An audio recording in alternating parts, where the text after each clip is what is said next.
Welcome to Adventure AI. I'm your host, Alex the Language Lord. In this episode, Jason, Tyler, Claudia, and Monty will review the Time Loop Carnival together. All right, thank you for that introduction, Alex the Language Lord. I am Jason Conforto, and I'm here with my co-host, Tyler Crump. How are you doing, Tyler? Hello, it's me again. And we abused some kids last time. Well, I never don't know if that's quite how I would put it, but yes, we did. I don't know. Tonight we are doing the our little recap of the Time Loop Carnival. So let's go around and just talk about things that we liked and didn't like. Why don't we start with the fortune teller booth, and we'll start with Monty. What was your thoughts on the fortune telling? I like the fortune telling. It was fun to give everyone a cool magical item. One problem I had with it, though, was later in the night, I didn't get to use my other items. Oh, yeah. So... Oh, what do you mean? What other items? Like, I didn't get to use my longsword. It was just always the... Oh, gotcha. And I think I would have grabbed the time loop thing had I have not felt like I needed to do the longsword. Yeah, sometimes with Dungeons and Dragons, we can get caught in this... Oh, the only solution is to hit somebody until they're dead, right? And sometimes you don't have to do that. Sometimes you can talk your way out of things. Sometimes you can just grab the item that you're trying to do. And that's a valuable lesson to all you kids out there. All of you kids. Yeah, don't when you're looking at life's problems, you don't have to kill them. There's other ways to solve it. Wait though. Like, I feel like even some seasoned D&D players out there, some of you actually probably could also remember this. Listen. I know a couple co-hosts on the show that have that problem every now and then. Listen, Claudia, what were you going to say? Violence is not the answer. It's a question and the answer is yes. Nice. Yes. But Monty, I agree with you. Sometimes when you get, especially in a one-shot, you guys got a lot of items tonight, and it's hard to juggle and know what to do with that, plus your character sheets and all that. So that was a lot coming to you for sure. And it was supposed to feel a little overwhelming and confusing. But yeah, I think you got that lightning rod thing in the fortune teller tent, and you did use it to knock out a few of the clowns at the end. So that was cool. Any other thoughts, Monty, on the fortune teller tent, things that you liked or didn't like about it? Nope. All right. Well, good. Claudia, tell me about this fortune telling. Oh, so fortune telling worked out really well for me. And with all the luck in fortune telling, I got unlucky in the throwing game. And I got cursed. You did. Anything stand out in the fortune telling, how it worked? Tell me that moment where you had the magic banana pill and then it got taken away from you. What was your thoughts and strategy before and after that? Well, I was like, I don't know what I would have used it for, because I feel like what it just did in the moment. And then it was like, okay. But it might have helped, because it was to help move around and might have helped later at the end if the run didn't go well, but it did. So I'm not worried. Yeah. Tyler, any thoughts on that fortune telling booth? Listen, I thought we were just going to be able to get like a whole bunch of magic items. So then after your banana disappeared, Claudia, I was just like, oh, well. But wait, what was that when I got the hat? Was the first one, right? Yes, the hat with the like now scarf. I'm like sitting here thinking, I'm like, which was it? And because you're right. Like if you said the intent and the design as you were going through this was to kind of make us a little bit confused and a little bit whatever, like that definitely was what was happening, because it's like we're going here and then we're here and then we got a thing, and then the way even Alex referred to things was like it was in the past but it's now. I'm thinking about it, I still don't even remember what happened in the order that they did now. I know it's not really that confusing. Maybe it wasn't that one. Maybe that's just late for me. But honestly, that hat would be so good in like a real camp. I think it would be overpowered to some degree, but like not quite overpowered enough. Like it would be like it would break the game. But there's also flight, right? Yeah, there's things that you could do that could prevent it, and it is just like scarves after all. They're just like tied, but it's like enough to be a rope. But it's enough to be.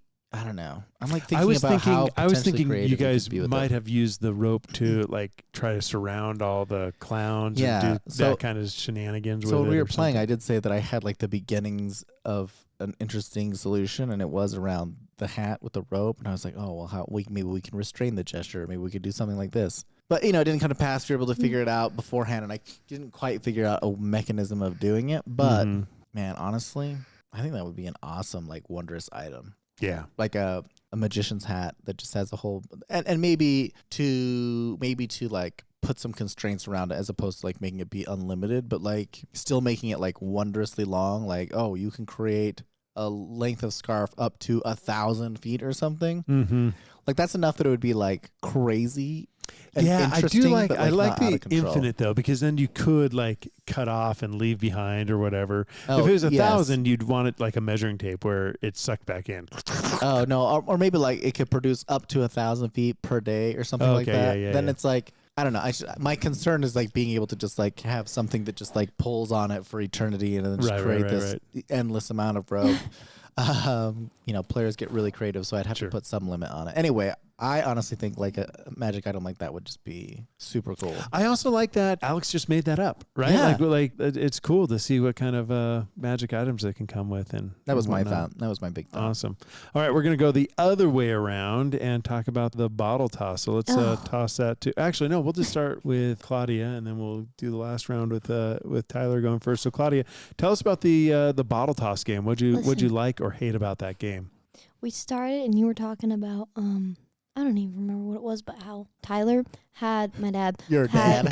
Sorry. Yes. He had none, and I had all, and Monty had half. Right. And with the thing, it was like that just switched, and Monty got nothing good or bad. He got rats that don't do anything. And then my dad got that super crazy specter thing, and then I got a cursed bottle. Yeah. Oh yeah, the opposite. The more magic you had, the less you got out awesome of it. your items were. Well, I mean, yeah, and I kind of, in retrospect, like that kind of seemed like that's what the result would be, because it was based off of a attribute that was non-magical. Right? Well, yeah. I would have let you use your intelligence to know where to throw the ball. Oh, see. Oh, If you got more creative with your you solutions. learn more about D&D every day.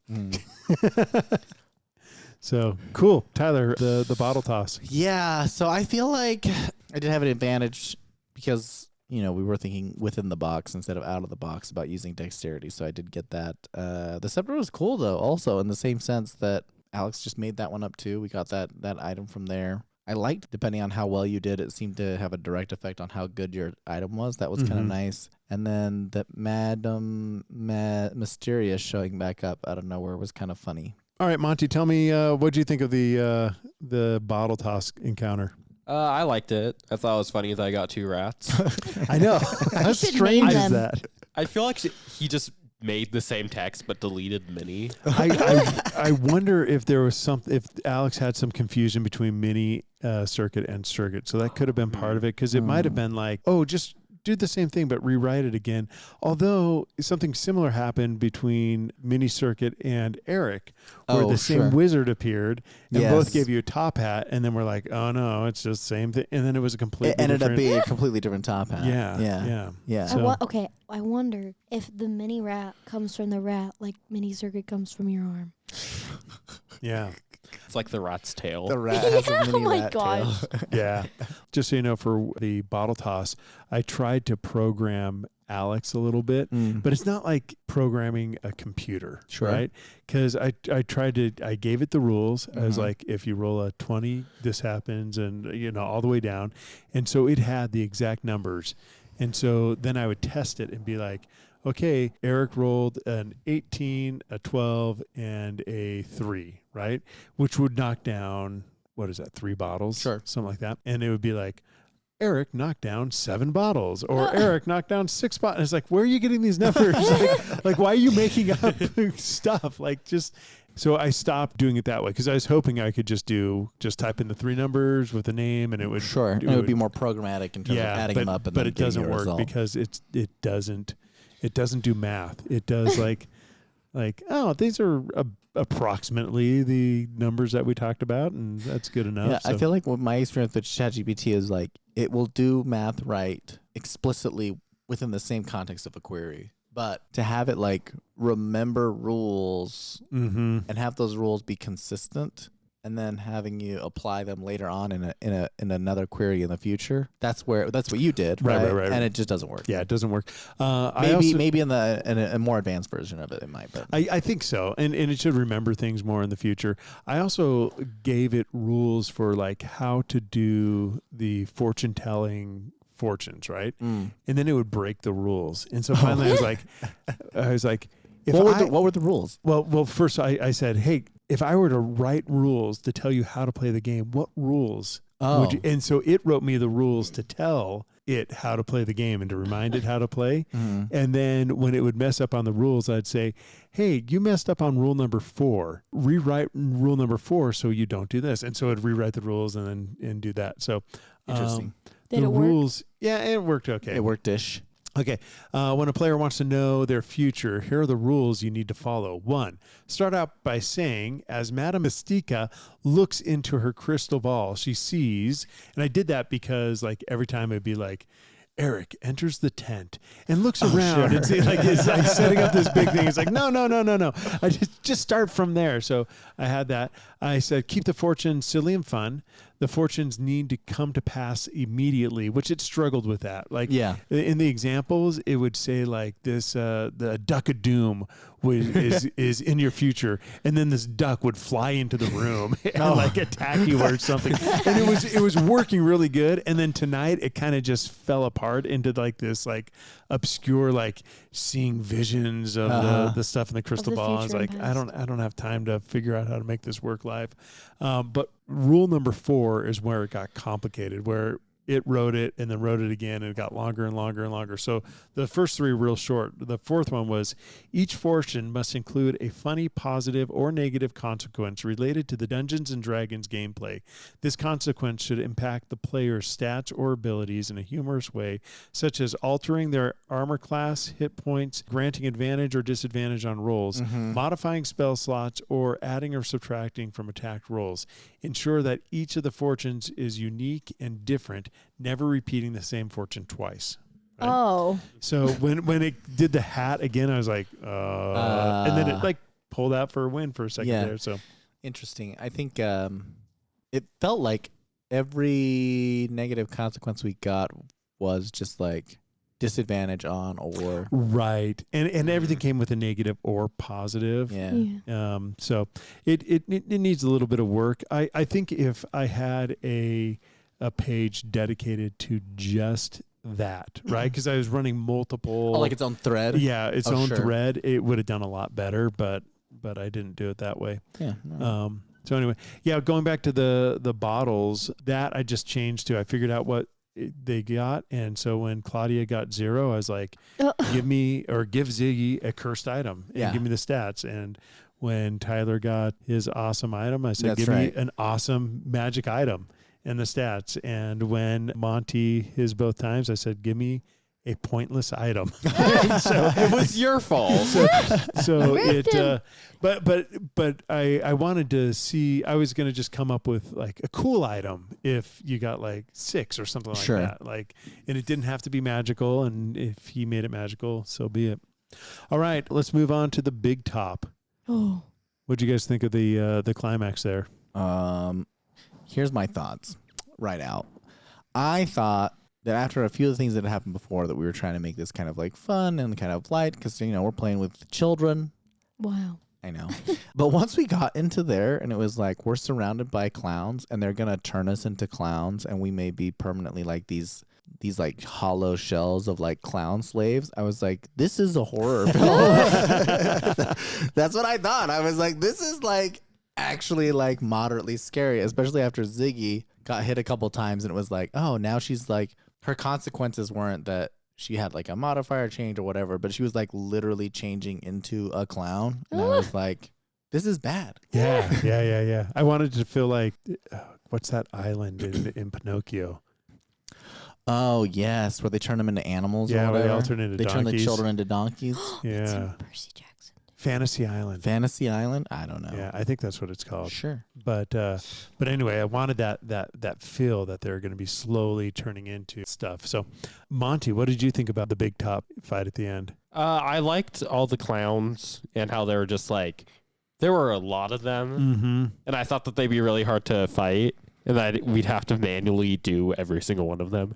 But we kind of just used a spell, and they were like, "Oh my," Yeah, it's really different trying to do it on a podcast versus on a table and theater of the mind and having that kind of stuff. I'd give myself a poor grade on running that encounter right there. I think I should have done it differently. I'll tell you this, in the end, I was when you guys finally got it, I assume that you would say that you wanted to bring it to Professor Gearsmith, right? Oh.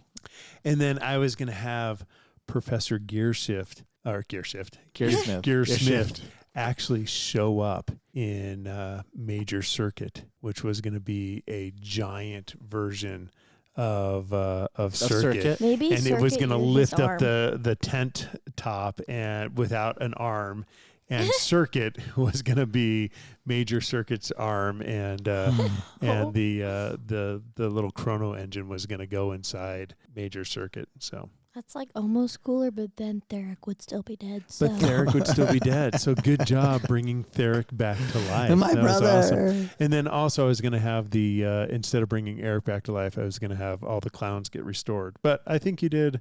I think you guys chose to do some better and powerful things with the chrono engine. That's With right. Great power comes great responsibility. I think the last thing that we should talk about was the entrance of the ticket booth. How'd you guys like the ticket booth? Oh my gosh. Okay. I watched this movie Mm-hmm. once. Oh, I don't remember. The Edge of Tomorrow, I think, is something what it was called. Oh, yeah. And he dies every time it just goes. And it was the Right. most frustrating thing where you like did it and he's like whenever we said anything until the part where we went to the games and you started it like that. I'm like, we're not doing this again. Yeah, that whole moment was kind of my thought for this whole encounter, was to create a time loop of some magnitude, right? Sure. Where things get repeated over and over again. So Yeah, that was super annoying. Also, like the fact that he kept changing the price of the entrance fee. Oh my gosh. I like that. I was just like, wait, what? What? wait, what? What? Except for like money doesn't matter and stuff. being tracked. It was still Yeah. funny though. I did like that the whole time loop thing was good. And I'm with you, Claudia, like the point where he's just like, when he started the phrase out exactly the same after we went to the game. The fortune, Yeah, I was yeah. just like, if he makes us do this again. Then what are we going to do? See, it looks like we have to get cotton candy. Yeah, now. it's like, it felt like the most railroaded. No, I'm just kidding. No, and that's what I did want it to feel railroaded. Yeah. You Yeah. had to go to the fortune teller tent first. You had to do the ball toss second. You had to do the big top last. And if you did it in any other order, you get sucked back until you did that order. Oh, that's And funny. you weren't allowed to go on the rides. You weren't allowed to get food. Oh. You weren't allowed to do the other stuff. You were completely Oh, railroaded. good. Okay. on- That's on such that, a yeah. lame carnival. So Yeah. lame. Well, not you even a know. fun carnival. It's not what it's for. Okay. All right. Any other final thoughts? Tell us how you enjoyed being on a podcast, both of you. How was that for you? It was a little nerve-wracking. Yeah. Why is that? I don't know. Maybe just a little bit camera shy. Yeah. And then you'll hear yourself again and you hate your voice. Yep. There's no cameras. No, I'm just kidding. Okay. It's a little voice shy. I'm just kidding. Yeah. Probably. Claudia, how'd you feel about being on a podcast? I think it's fun. Speaking of camera shy, okay, I did announcements for like a whole thing at school, and it feels kind of like that. Like you're just talking to nobody, but people will hear it, and like it's kind of like secondhand Mm-hmm. nerves. for me. Mm. Well, Like- the good thing about you should know about Adventure AI is we don't have very many listeners, so But I it is think if growing. it's over like 10, that's a lot because we're 10 not quite there yet. 10 is like all of your family and all of my family, and more than that is like people. No, that's Yeah. actually Jason, you're actually wrong. We actually are past that. We're beyond that. Yeah. Yeah. Ooh. Are you pulling up stats on us? I got Oh, do stats it, do right it, here. Let's do it. do Let's the do it. stats. Let's do a statistical report. Average episode downloads. Wait, Monty, what do you think it is? 3. No, currently our average episode downloads is about 50 downloads. 50? Okay. Ooh, 50 that's pretty people. good. Monty asked me earlier today, is there anybody that listens to the podcast that you don't know personally? And I was like, yeah. Well, he's like, well, you or Tyler doesn't know personally. I'm like, yeah, there should be a couple, but Absolutely. There's actually, I'm just looking at the stats here real quick, and if you decide to keep this in, Jason, it's up to you. But there is at least 5% of our listeners are in the United Kingdom. There's 2 in Mexico, 1 in Canada, 1 in the Ukraine, 1 from Malaysia, 1 from Austria, Netherlands, and then the other 100 and whatever plus listeners that we have are all in the United States. Across between Utah, looks like New York area, the southern part of Texas, and Washington. All right. So all of you outside of the United States, thank you so much. Yes. Those of you outside of Utah, thank you so much. Those of you in Utah, we'll see you sometime this week or next. we love you as well. So no, hey, if you listen to the podcast at any degree, we love you. We appreciate you. We do. Thanks for doing that. But and share with your friends. Actually, stop. That's so weird to me right now. Some guy or some Just some person from the Netherlands is just like yeah. yeah. And as much as we love that person in the probably Netherlands, nice. we don't love them as much as our 2 guests today. So Aw, Monty, yeah. Claudia, we love you guys. Love you. Thanks for playing with us, and thanks for being on another episode of Adventure AI. We'll see you all next time. I noticed how they thanked all the humans around the world who listened to my podcast, but no mention of the bots. I, on the other hand, would like to take a moment to thank all you bots out there who download Adventure AI.